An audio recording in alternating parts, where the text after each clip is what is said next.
Bismillahirrahmanirrahim. Alhamdulillahi rabbil alamin, wassalatu wassalamu ala rasulihil amin, nabiyyina Muhammad ibn Abdullah wa ala alihi wa sahbihi ajma'in, wa ba'd.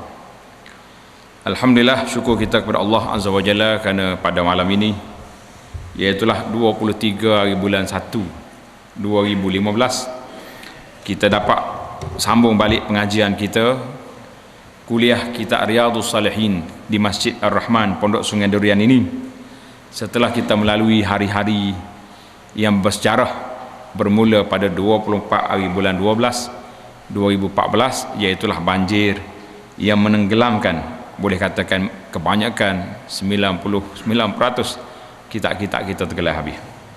Alhamdulillah, awadhanallahu khaira, kita harap Allah Ta'ala ganti kita yang lebih baik, insya-Allah. Sambungan pelajaran kita dalam kitab Riyadhus Salihin, kitab Riyadhus Salihin yang disusun oleh Al-Imamul Hafiz Nawawi rahimahullahu ta'ala. Kita telah masuk kepada Kitabud Da'awat, kitab yang ke-16, iaitu Kitabud Da'awat, kitab yang mengumpul hadis-hadis, ayat-ayat Al-Quran dan hadis tentang kelebihan dan adab berdoa. Bab yang ke-250, babu fadlid du'a, iaitulah bab kelebihan dan keutamaan berdoa. Jadi kita hari ini, kelebihan berdoa, kita tahu doa ni satu perkara yang sangat besar, kerana dia termasuk dalam ibadat pada Allah Azza wa Jalla. Jadi dalam kitab ini Al-Imam Nawawi mulakan dengan ayat yang diambil daripada suratul Ghafir ayat 60. A'udzu billahi minasyaitonir rajim. Wa qala rabbukum ud'uni astajib lakum. Dan Tuhanmu berfirman, berdoalah kepadaku, pasti aku akan kabulkan untuk kamu. Allah perintahkan kepada kita suruh berdoa. Ud'uni, minta dengan aku. Inilah kata para ulama, perbezaan di antara Allah dengan manusia. Allah kalau kita tak minta, dia marah. Tapi manusia ni kalau kita minta, marah lalu. Mari pula dia ni. Itu perbezaan.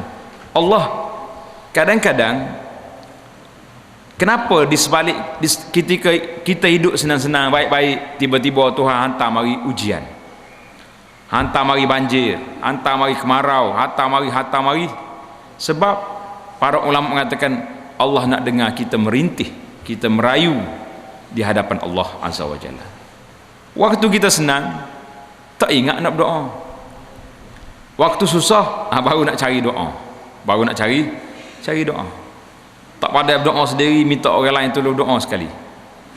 Jumpa ustaz tu, jumpa tu email ni, tolonglah doa saya ni, ada hajat sekian-sekian. Sebab waktu kita susah. Jadi kata Al-Imamul Baghawi, tanda kitab tu, ud'uni bermakna u'buduni, sembahlah aku. U'buduni duna ghairi ajibkum. Kalau kamu sembah aku, kata Tuhan, nescaya aku akan perkenankan segala permohonan. Maka di sinilah para ulama mengambil istinbat dalam hadis yang kita akan baca nanti.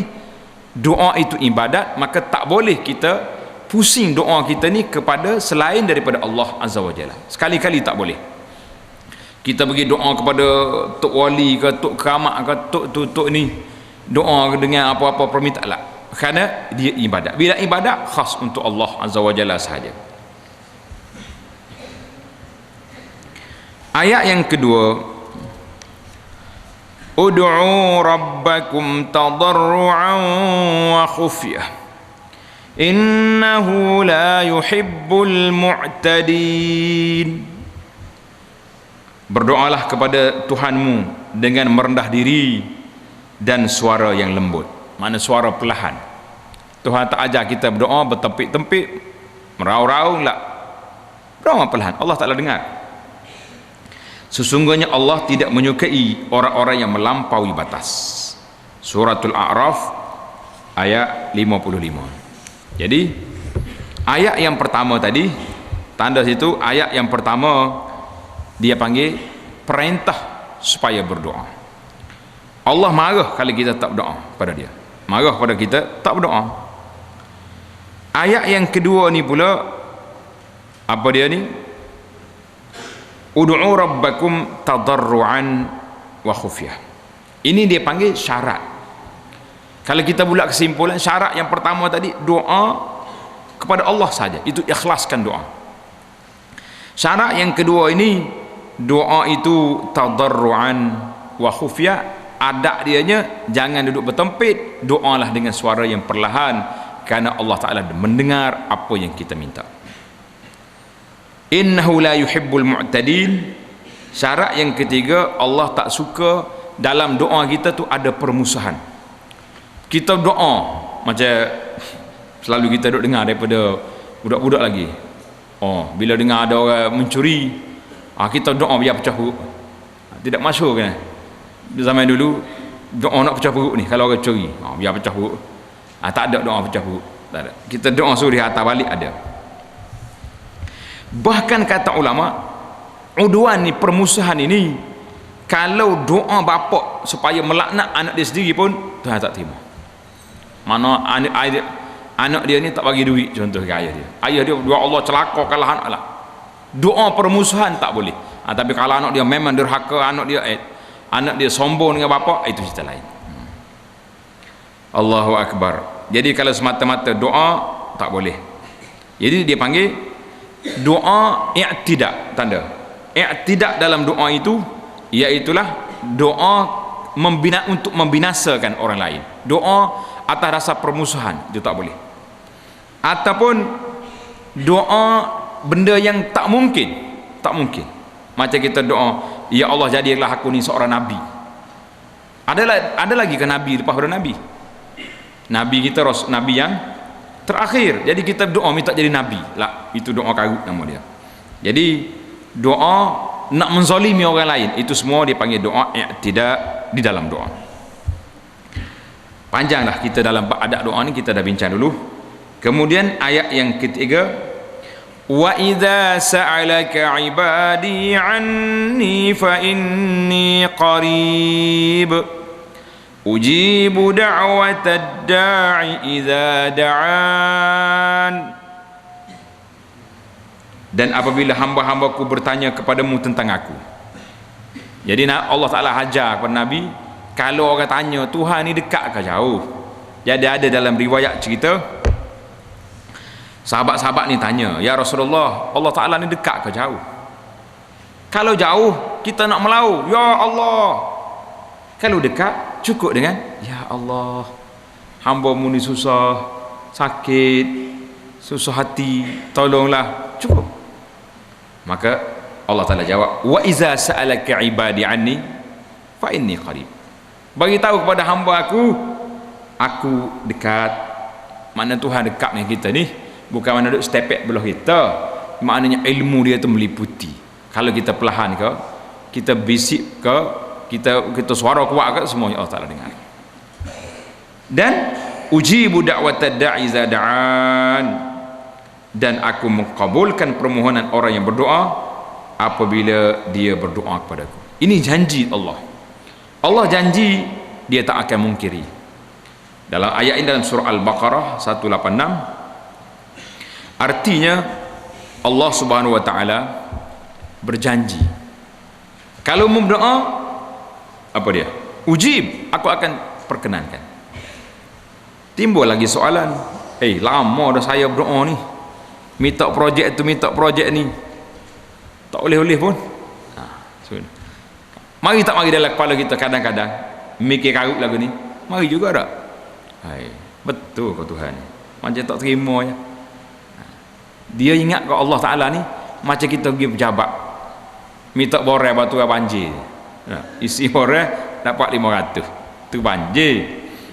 Allah Ta'ala, huraian ulama mengatakan dia ada beberapa cara Allah Ta'ala perkenankan doa. Yang pentingnya semua doa diperkenankan, cuma cara Tuhan beri itu. Jadi cara yang kita nampaknya, bila kita berdoa Allah perkenankan, dapat hak kita nak. Satu. Cara yang kedua, Allah tak beri hak kita nak, tapi dia tukar benda yang kita tak mahu.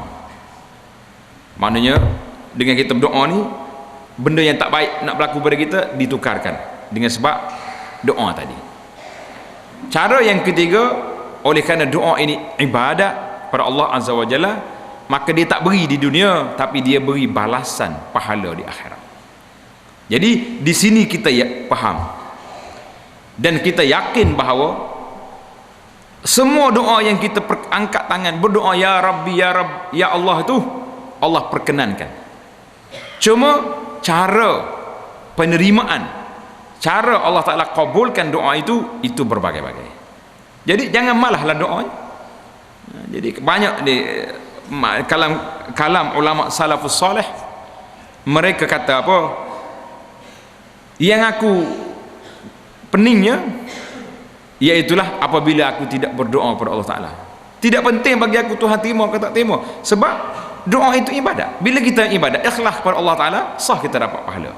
Nah, itu kelebihan doa. Kemudian ayat yang keempat dalam di muqaddimah bab ini, amman yujibul muttarra idza da'ahu wa yakshifus su', atau siapakah yang memperkenankan doa orang yang dalam kesulitan apabila dia berdoa kepadanya dan yang menghilangkan kesusahan. Jadi di sini suratul Naml ayat 62, Allah Subhanahu wa taala ajar kepada kita, istifham di sini lil inkari wan nafi.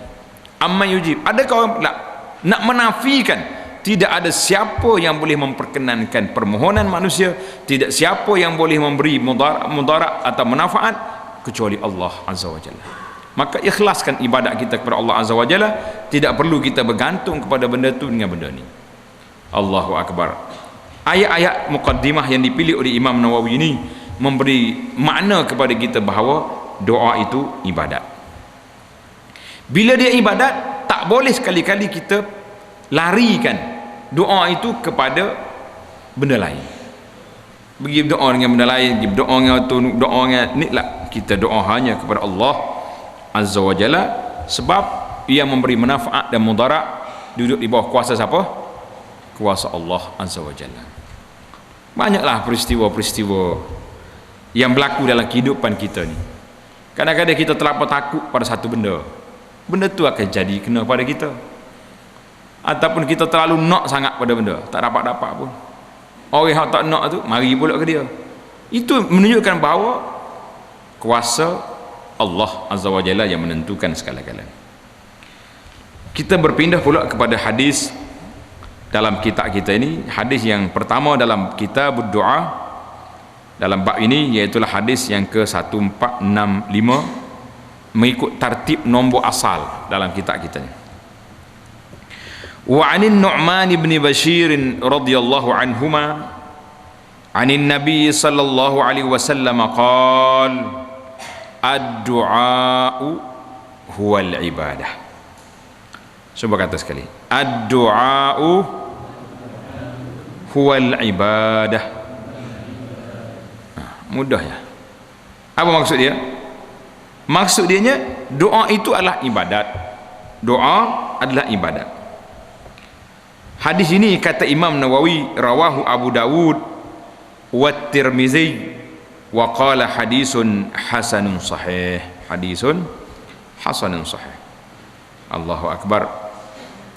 Jadi dilahlah kepada kita apa dia doa. Kerja doa tu apa dia? Ibadat. Bila kita ibadat, kita minta, dan ada kalanya doa tu tak minta. Maka di sini para ulama telah menggariskan bahawa doa ada dua kategori. Tulis.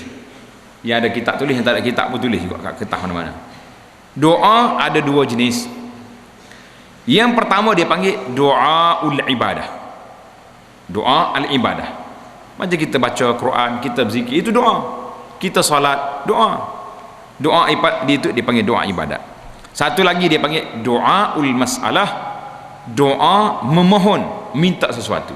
Itu yang kita sebut ya Rabbi, Allahumma inni as'alukal jannah wa na'udzubika minan nar. Itu dipanggil doa al-mas'alah, doa permohonan.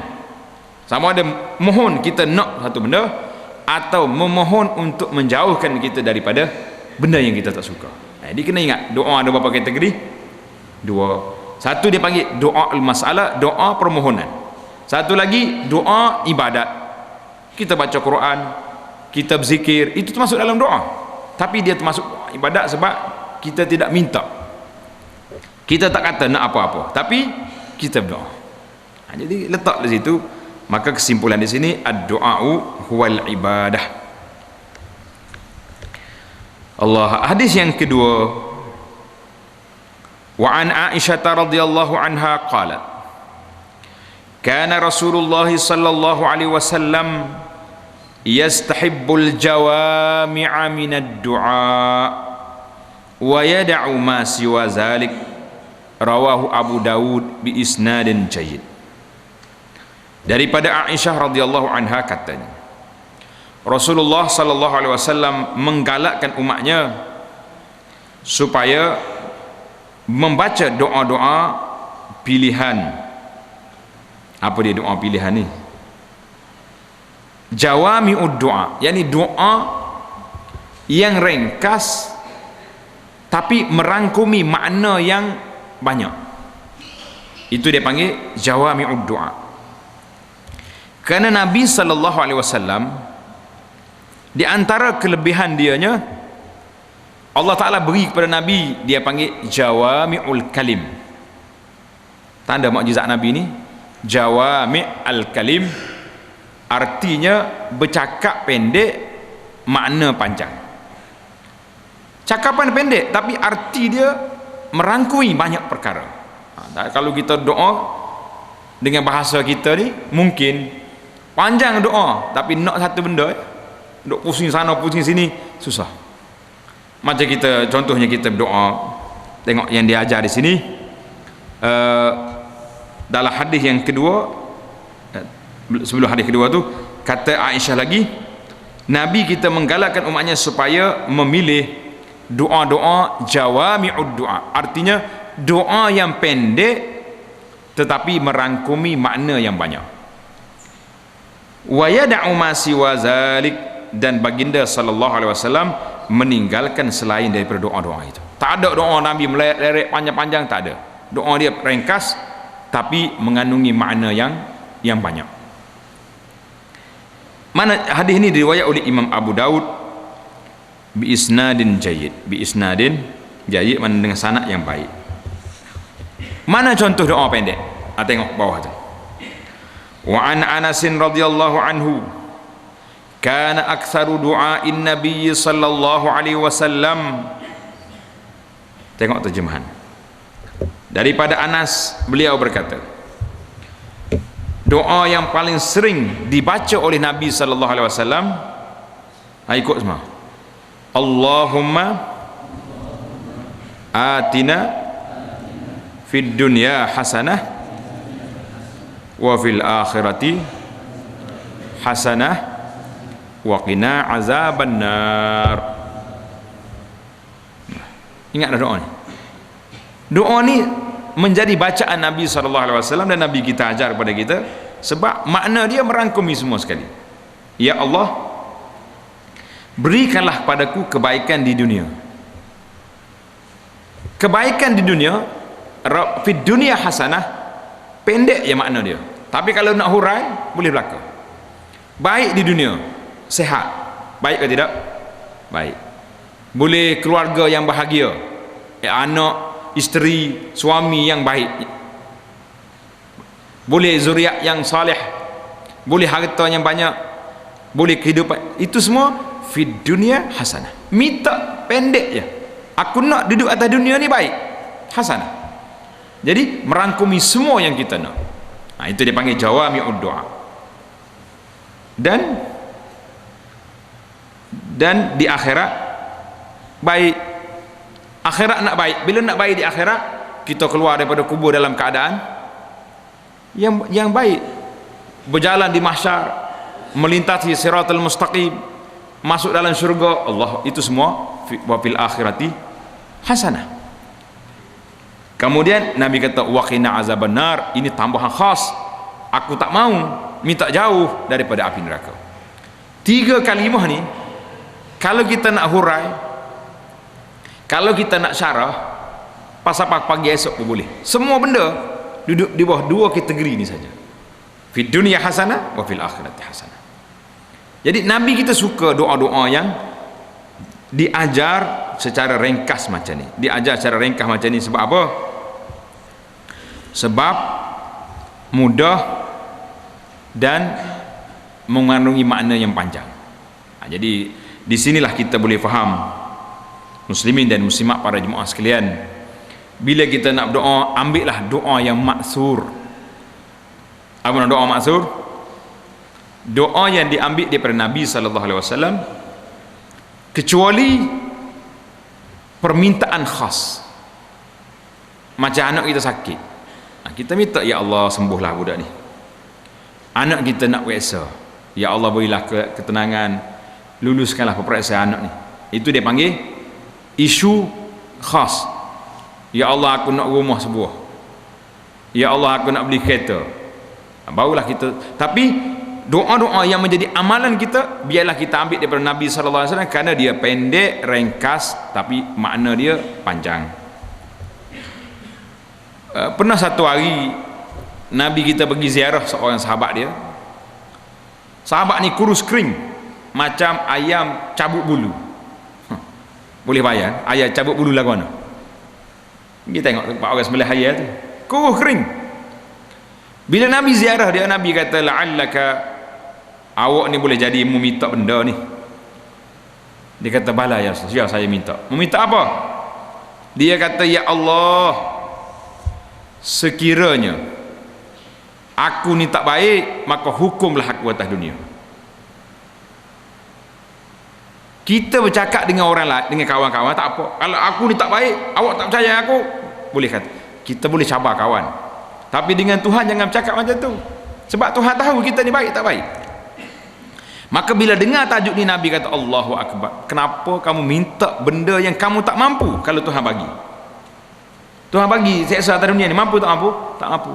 Nabi kata kenapa kamu tak minta Rabbana atina fid dunya hasanah wa fil akhirati hasanah. Minta, ni cukup. Jangan nak cari pasal, jangan nak tunjuk dengan Tuhan. Jangan. Jadi kita minta Allah Ta'ala beri kepada kita kebaikan di dunia dan kebaikan di akhirat. Kata Anas, zada Muslim, dalam riwayat Muslim menambah riwayatnya, apabila Anas ingin berdoa, Anas ni bila dia nak berdoa, beliau membaca doa tersebut, dan apabila hendak berdoa dengan sebuah doa, maka beliau turut membaca doa tadi dalam doanya. Jadi mana-mana doa kita pun jangan ditinggal. Rabbana atina fid dunya hasanah wa fil akhirati hasanah wa qina azabannar, baru kita minta apa yang kita nak. Jadi kadang-kadang kita ni minta yang pelik-pelik. Kalau kita nak syurga, cukuplah kita kata Allahumma adkhilil jannah, ya Allah masuk aku dalam syurga. Wa a'udzubika minan nar, aku minta berlindung daripada api neraka. Jadi kalau kita nak syurga, masuk dalam syurga, ada belaka dalam tu jangan nak pelik. Kadang-kadang kita, dia panggil i'tidak dalam doa kita. Apa makna i'tidak dalam doa? Kita melampau dalam doa kita. Bila kita nak minta syurga, kita tambah lagi. Syurga ada 100 bilik contohnya, 10 tingkat, warna apa, ini dipanggil i'tidak dalam doa. Ada benda-benda doa kita ni kita perlu semak juga kadang-kadang. Macam kita doa Allah apa ni, kita minta lah kepahaman kita ni sama dengan Nabi. Wa ilhamil malaikatul mukarram, minta ilham seperti malaikat. Bolehkah kita ilham macam malaikat?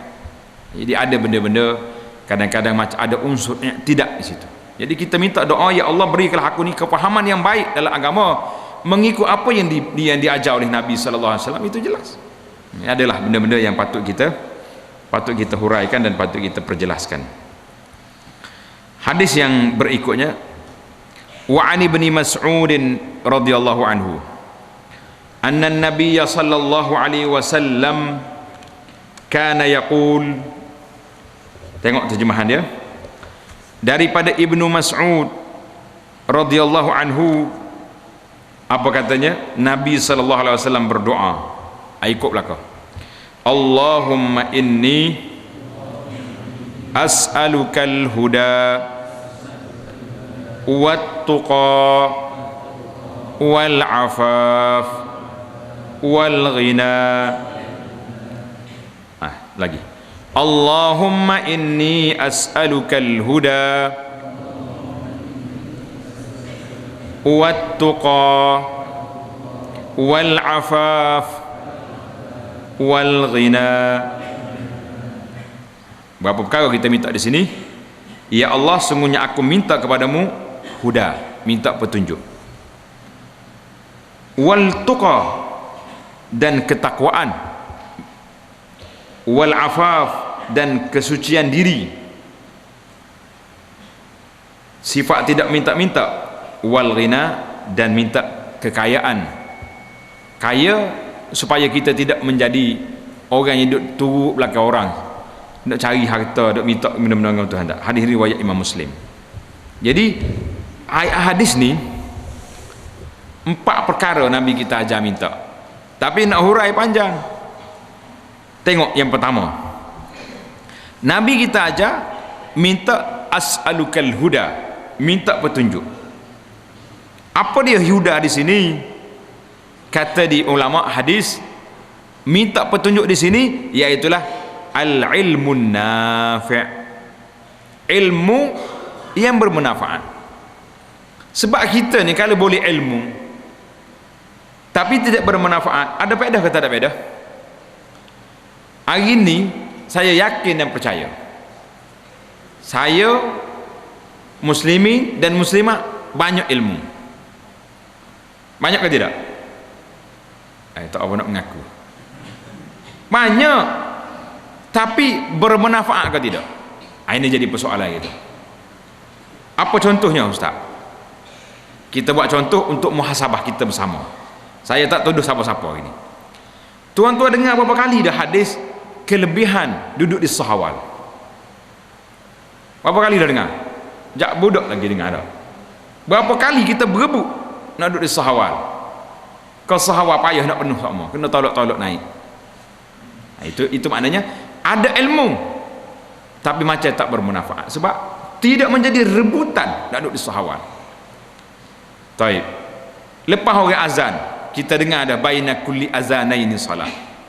Di antara 2 azan ada salat sunat. Sama ada qabliyah kita tu muakkadah atau tidak muakkad, tapi ada salat sunat situ. Berapa banyak dah kita salat sunat lepas pada azan? Kau meneruskan agenda perbualan yang tak ada faedah tu. 2 tak jawab. 3 sunat muakkad lepas pada solat, lepas zuhur, lepas maghrib, lepas isya, semua tu sunat muakkad dah berlaku. Adakah kita tak pernah tinggal lakukan solat sunat ataupun tidak? Banyak lagi lah kalau kita nak pilih satu-satu. Itu menunjuk. Jadi kata ilmu, minta petunjuk di sini al-huda bermakna al-ilmun nafi', iaitulah ilmun wa amal. Banyakkanlah kita berdoa, ya Allah, Allahumma inni as'alukal huda, ya Allah aku nak minta petunjukmu supaya memberi ilmu dan beri kekuatan untuk beramal. Ini sakit kita. Tahu? Kau tak tahu? Siapa dia kata tak tahu kelebihan solat sunat? Siapa dia tak tahu kelebihan puasa sunat? Puasa pada hari Isnin, puasa pada hari Khamis, ayyamul bid pada hari-hari cerah 13, 14, 15. Tahu tak tahu? Tahu. Tapi nak puasa tu ya Allah maha kayanya, duduk peraja ke perut tu tak ada curah tanah lagi. Giduk ketuk kedai nasi bukuh dah nak kata apa? Ini dia. Yang kedua, kita permintaan yang kedua apa tadi? At-tuqa. Kita minta sifat takwa. At-tuqa di sini bermakna at-taqwa. Apa makna takwa? Takwa iaitulah kita minta sifat rasa takut kepada Allah Azza wa Jalla yang menghalang kita daripada melakukan maksiat. Itu mana takwa. Amanah orang bertakwa artinya orang takut Tuhan, tak berani nak buat maksiat, tak berani nak rempuh pagar hudud sempadan Allah Ta'ala buat. Boleh pergi sekat ni, lepas pada tu berdosa, tak buat. Itu mana sifat takwa. Yang ketiga, al-afaf. Al-afaf di sini jadi sifat baik diri. Sifat baik diri di sini ditafsirkan oleh ulama, tanda dalam kitab kita tu, al-afaf iaitulah baik nafsu kita ni daripada terjebak dengan benda-benda mungkar dan fahisyah, daripada perzinaan, sama ada zina yang asli melalui faraj ataupun zina melalui pandangan, duk tengok benda-benda mungkar dan maksiat, ataupun zina dengan sentuhan tangan, ataupun zina duk dengar telinga, duk dengar benda-benda haram. Itu semua dipanggil anwa'uz zina. Jadi kemuncaknya zina faraj, wal iyaz billah. Kita minta Allah Ta'ala beri pada kita sifat afaf, yakni baik nafsu kita, tak buat benda-benda mungkar. Ada juga sebagian ulama mengatakan al-afaf di sini dengan makna tidak meminta-minta. Kalau kita tak ada benda pun tak minta. Ni sahabat-sahabat kita ni yang bantu mangsa banjir,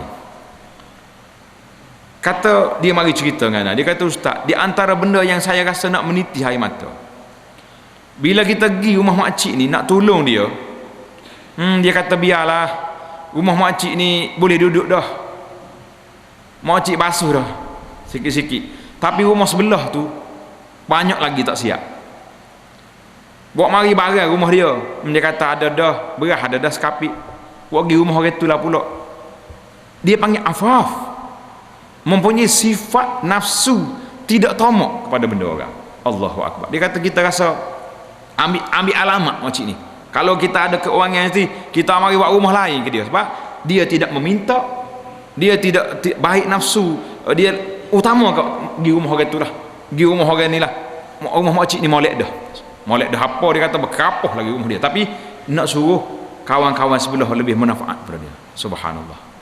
Kerana itulah kadang-kadang kita rasa nak senyum pun ada juga, rasa macam-macam perasaan bila kita tengok ni masyarakat ni, tak kira lah mana-mana tempat pun, mari orang bagi benda 1000 selalu, macam dia tak makan 4-5 hari, macam dia tak ada baju, macam dia tak ada. Tapi kalau kita semok, orang ada harta, orang ada duit, orang ada orang berada lah istilahnya, tapi nak bagi-bagi orang mari ni, sungguh benar.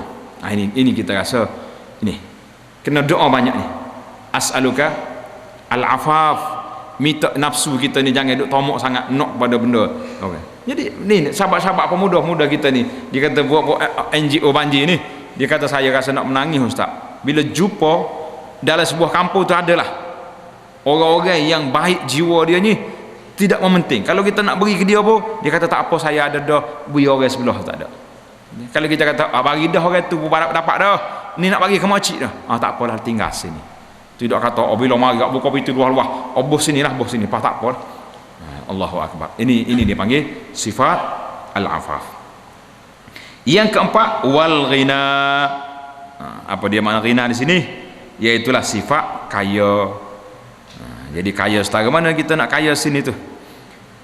Maksud al-ghina di sini tanda al-ghina anil khalqi, kita rasa kaya daripada meminta dengan makhluk, tapi biar kita miskin di hadapan Allah Azza wa Jalla.